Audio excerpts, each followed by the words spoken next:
ever had a thankless job? A job that no one else wants?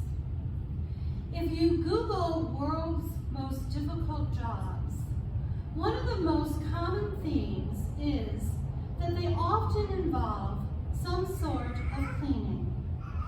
Cleaning jobs are hard work, maybe even the hardest. I believe the church is in the cleaning business. Our job is to find people who believe they are spiritually dirty, dusty, grimy, unclean, unworthy, and unloved, and convince them that they are in fact spiritually clean, worthy, and loved. It's a tough job, but someone's got to do it.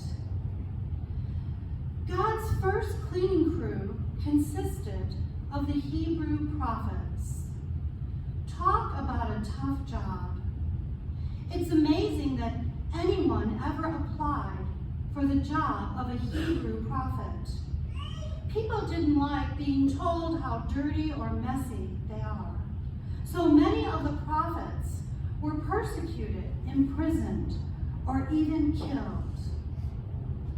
Being God's cleaning crew was a tough and thankless job, but someone had to do it. John the Baptizer continued God's cleaning business with his rite of baptism. John's interpretation of baptism was that it is a washing away of sins, a cleansing of the soul. While many people responded well to John, others did not like his cleaning services, especially Herod Antipas, who had him killed. Like the Hebrew prophets and John the Baptist, Jesus was also part of God's cleaning crew. In fact, as Christians, we believe Jesus is the CEO of God's cleaning business. At the very least, he owns a chain of franchise cleaning businesses.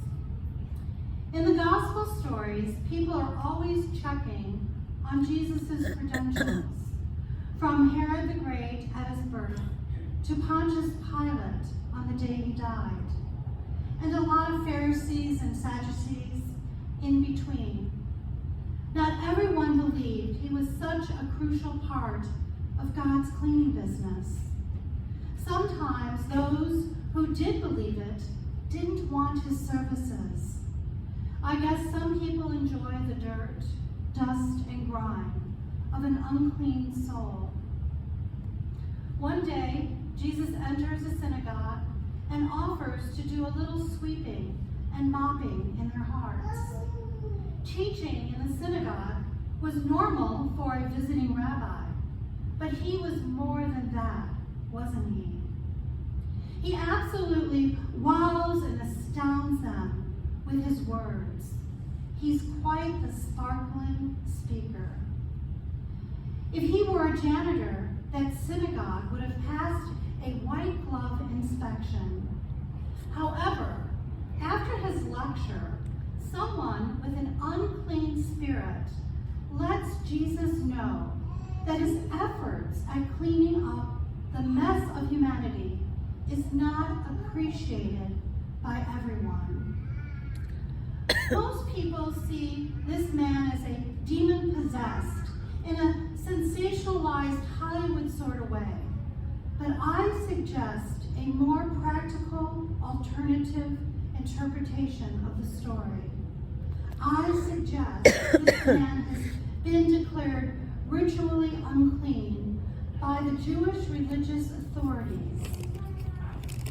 The word unclean in the Bible refers to a state of religious impurity or defilement, which could be caused by a variety of factors, such as skin disease, discharge of bodily fluids, touching something dead, or eating unclean foods.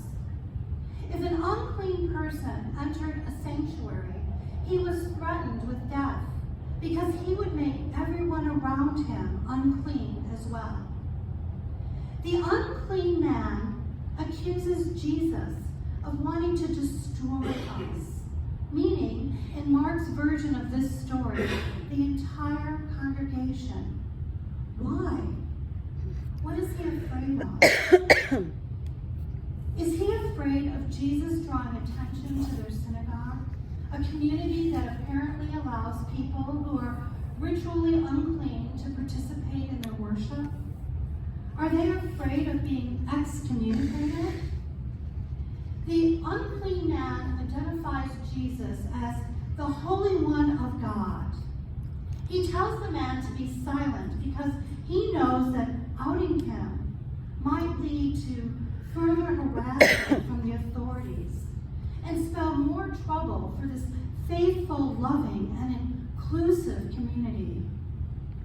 He even commands the man's uncleanness, what Mark calls an unclean spirit, to come out of him, which is why we normally interpret this man as demon-possessed. Possessed or not, this man likely believes he is a hopeless cause.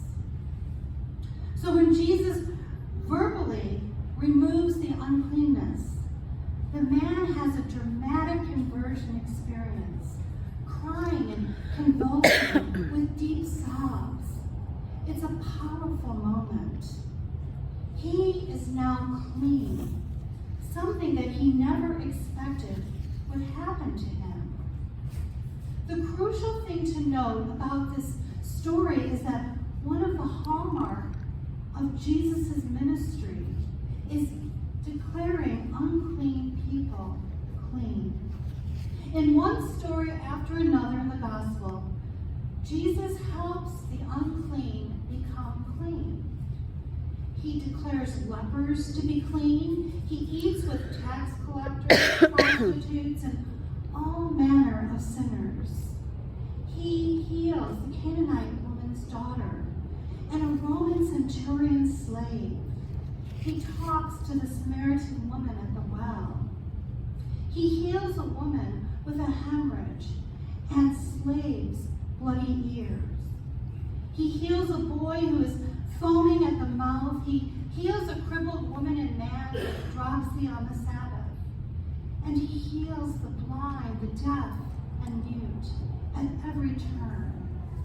In all these stories in the Gospels, Jesus risks his own cleanness. But he's not concerned about that. Jesus had a tough job. Guess who has the job now? We do. Our job description is straightforward. Find people, befriend people who believe they are dirty, dusty, grimy, unclean, unworthy, and unloved. Whether they are out there or even in here, like the man with the unclean spirit in our story today, and declare to them convincingly that they are in fact clean, worthy, and loved. It's a tough job, but someone's got to do it.